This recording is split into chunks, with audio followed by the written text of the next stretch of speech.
नमः सरस्वत्यै सर्वेभ्यो नमः।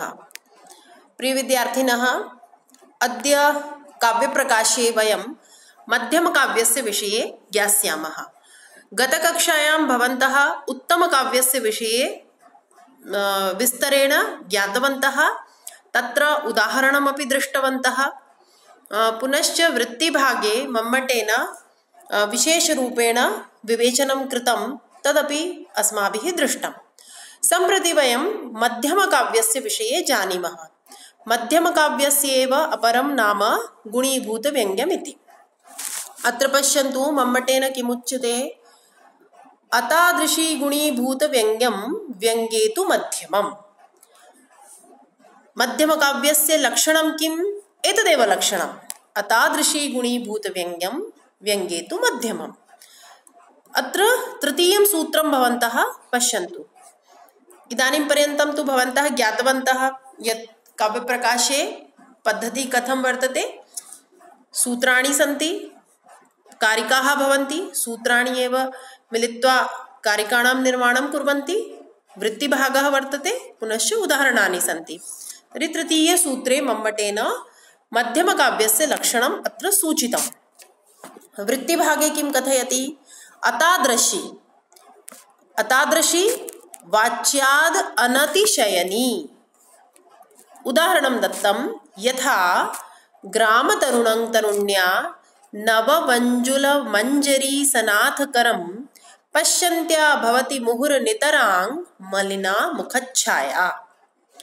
अत्र वञ्जुललतागृहे दत्तसंकेता नागतेति व्यङ्ग्यं गुणीभूतम्। तदपेक्षया वाच्यस्यैव चमत्कारित्वात्। एतस्य व्याख्यानं पश्यामः यत् कथं गुणीभूतव्यङ्ग्यं कदा भवति, कस्यां स्थितौ गुणीभूतव्यङ्ग्यं जायते। तर्हि आदौ भवन्तः पदानाम् अर्थं पश्यन्तु। अतादृशी गुणीभूतव्यङ्ग्यं व्यङ्ग्ये तु मध्यमम्।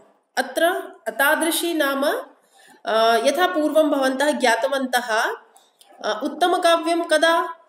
वाच्यात् अतिशयिनी व्यङ्ग्ये ध्वनिः अथवा उत्तमं काव्यम् इति वयं गतसूत्रे ज्ञातवन्तः। अत्र किमुच्यते? अतादृशी गुणीभूतव्यङ्ग्यम्, अर्थात् वाच्यात् अनतिशयनी, वाच्यात् चमत्कारोत्पादने अनतिशयनी। अतादृशी अर्थात वैसा न होने पर। कैसा न होने पर? पिछले सूत्र में बताया है कि जब व्यंग्यार्थ वाच्य से अधिक उत्तम होता है तो वह उत्तम काव्य होता है।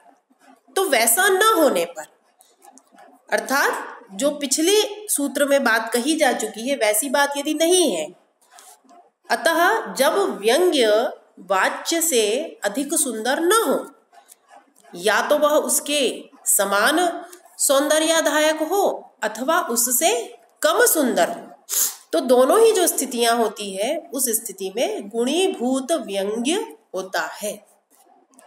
तर्हि किम वाच्यात् अतिशयिनी व्यंग्ये ध्वनिः भवति, किंतु अतादृशी अर्थात वाच्यात् अनतिशयिनी, वाच्यात् चमत्कारोत्पादने अनतिशयिनी व्यंग्ये, व्यंग्य अर्थात व्यंग्यार्थे व्यंजना शक्त्या गम्ये अर्थे किं भवति? गुणीभूत व्यङ्ग्यम्। मध्यम स्थिति रूपं गुणीभूत व्यङ्ग्य नामकं काव्यं भवति इत्यर्थः सूत्रस्य।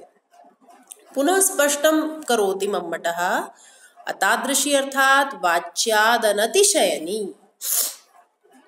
अतादृशी अर्थात ध्वनि स्थिति भिन्ने। यत् उत्तम काव्यस्य स्थिति यत्र नास्ति तत्र वाच्यात् अर्थात अभिधेय अर्थात मुख्यार्थः यत्र भवति तस्मात् अनतिशयिनी, अनतिशयिनी अर्थात अतिशयित चमत्कारा भावे। एतस्य अर्थं वयं ज्ञातवन्तः। अतादृशी वाच्याद् अनतिशयिनी, तत्र अतिशयः नास्ति वाच्यात्, अपितु अनतिशयः अस्ति। तत्र तावान् सौन्दर्यः न दृश्यते। यावान् अस्ति वाच्यार्थे। अतः अत्र किं ज्ञातम्? इतोपि अत्र विशिष्टं ज्ञातव्यं वर्तते यत् व्यंग्यस्य वाच्यात् अनतिशयित्वं द्विविधं संभवति। यह दो प्रकार से हो सकता है, न्यूनत्वेन तुल्यत्वेन च। मया एतत् गतकक्षायामपि प्रदर्शितमासीत्, पुनः एकवारं पश्यन्तु। एषा स्थितिः तु उत्तमकाव्यस्य, यत्र व्यङ्गे चमत्कारः दृश्यते वाच्यात् अधिकमेव, किन्तु यत्र तुल्यस्थितिः अस्ति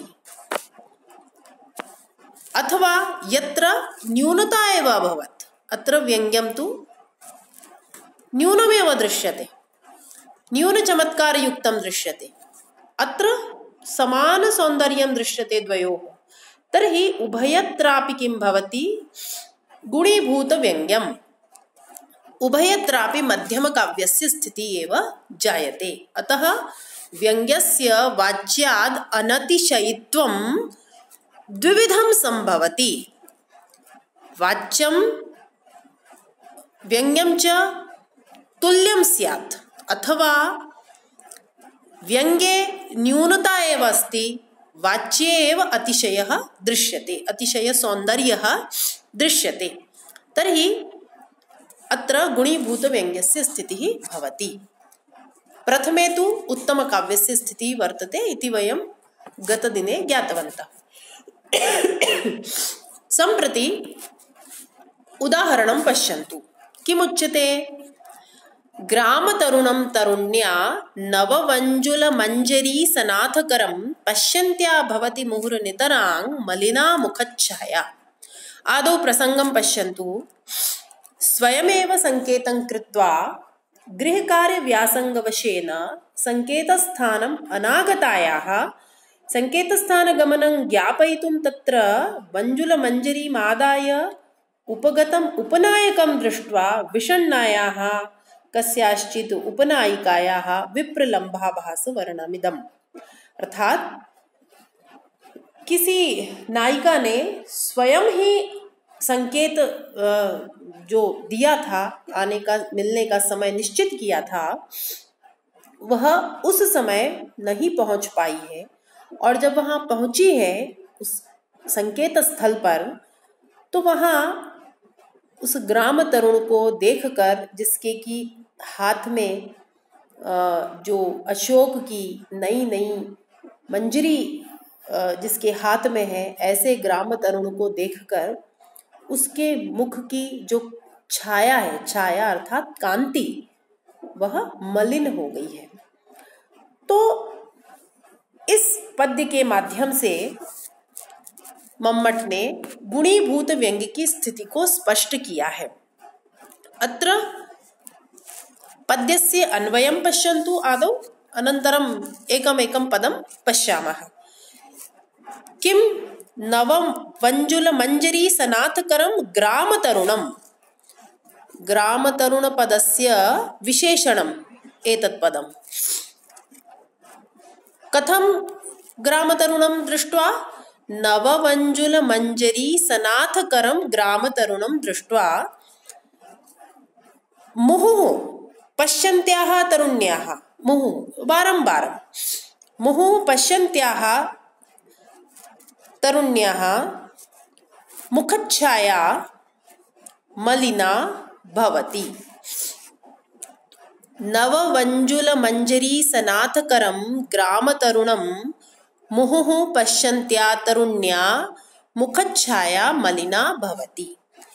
अन्वय यदि आपको स्पष्ट हो जाता है तो अर्थ बहुत शीघ्र समझ में आता है। तो क्या कहा कि नई अशोक की मंजरी जिसके हाथ में है, ऐसे ग्राम तरुण को मुहुः बार बार पश्यन्त्या देखती हुई तरुणी के मुख की छाया मलिन होती है, मलिन हो जाती है।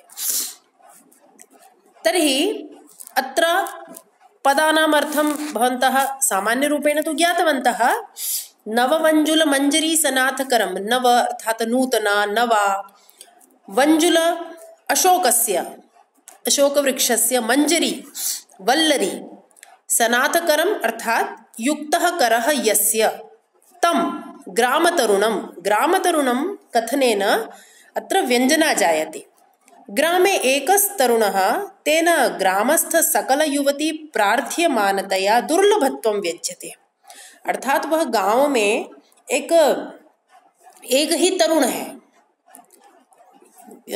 जो जिसमें जो अतिशय सौंदर्य है अथवा आकर्षण है, तो इस कारण से अनेक युवतियों के द्वारा वह प्रार्थ्यमान होगा, यह व्यंजना है। इसीलिए उससे पुनः मिलन कठिन ही होगा। उसने समय दिया और युवती समय पर नहीं पहुंच पाई।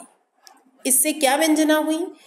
उसके युवती के पश्चाताप का अतिशय भी सूचित हुआ। और फिर आगे कहा, मुहुः पश्यन्त्या, बार बार देख रही है, भृशं बारंबारं अवलोकयन्त्याः युवत्याः मुखच्छाया वदनस्य कान्तिः नितराम अर्थात अतिशयेन अत्यन्तं मलिना भवति, मालिन्ययुक्ता जायते। तर्हि अत्र व्यङ्ग्यं तु अस्ति, वञ्जुललता गृहे दत्तसंकेता न आगता, तया स्वयमेव तत्र समयः दत्तः, किन्तु गृहकार्यमासीत् अथवा गृहे अतिथयः समागताः, किमपि कारणं जातं स्यात्, सा समयेन तत्र प्राप्तुं न शक्तवती। किन्तु एतत् व्यङ्ग्यं गुणीभूतम्, एतस्य व्यङ्ग्यस्य तथा सौन्दर्यं न दृश्यते यावत् वाच्यस्य चमत्कारः अत्र दृश्यते। अतः उच्यते तदपेक्षया वाच्यस्य चमत्कारित्वात्। मुखकान्ति मालिन्य कथन रूपो वाच्यार्थो यथा चमत्कारी तथा न संकेत स्थाने तस्याः आगमन रूपो व्यङ्ग्यार्थः सहृदय हृदयहारी। अतः गुणीभूत व्यङ्ग्य नामकं मध्यम काव्यम। व्यङ्ग्यार्थ तो यह था कि भाई उसने जो संकेत दिया उस संकेत पर वह वहाँ पहुँच नहीं पाई, उस समय पर उस स्थल पर वह उपस्थित नहीं हो पाई। वह एक विशिष्ट तरुण है ग्राम का, जिससे पुनः मिलन भी अत्यंत ही कष्टकर होगा, दुर्लभ होगा, पुनः समय प्राप्त होगा या नहीं होगा, अत्यधिक उसको पश्चाताप हो रहा है। ये सभी जो यहाँ पर व्यंग्य रूप कथन है, इन सबसे अधिक सुंदर तो यह वाच्य दिखाई देता है कि उसके मुख की कांति मलिन हो गई। तर्हि अत्र व्यङ्ग्यस्य अपेक्षया वाच्यस्येव चमत्कारित्वात् किं वर्तते, मध्यम काव्यस्य स्थितिः जायते, गुणीभूत व्यङ्ग्यस्य स्थितिः जायते। तर्हि एवं अनेन उदाहरणेन मम्मटेन काव्यस्य द्वितीय भेदस्य मध्यम काव्यस्य विवेचनं कृतम्। अग्रे पंचमे उल्लासे गुणीभूत व्यङ्ग्यस्य विशेषरूपेण यदा वर्णनं करिष्यते मम्मटेन, तदा तत्र बहवः भेदाः तेन प्रोक्ताः। तत्र वयम् इतोपि विस्तरेण ज्ञास्यामः। किन्तु सामान्यतया भवन्तः ज्ञातवन्तः यत्र व्यङ्ग्यस्य अपेक्षया वाच्यार्थः अधिकचमत्कारयुक्तः वर्तते तत्रापि गुणीभूत व्यङ्ग्यं भवति। पुनश्च यत्र द्वयोः समान सौन्दर्यं वर्तते, तुल्य प्राधान्यमिति, तत्रापि गुणीभूत व्यङ्ग्यं भवति। तर्हि अहं चिन्तयामि अस्माभिः एतत् अवगतं, भवन्तः ज्ञातवन्तः स्युः कथं मध्यमकाव्यं भवति। तर्हि अद्य अत्रैव समापयामः।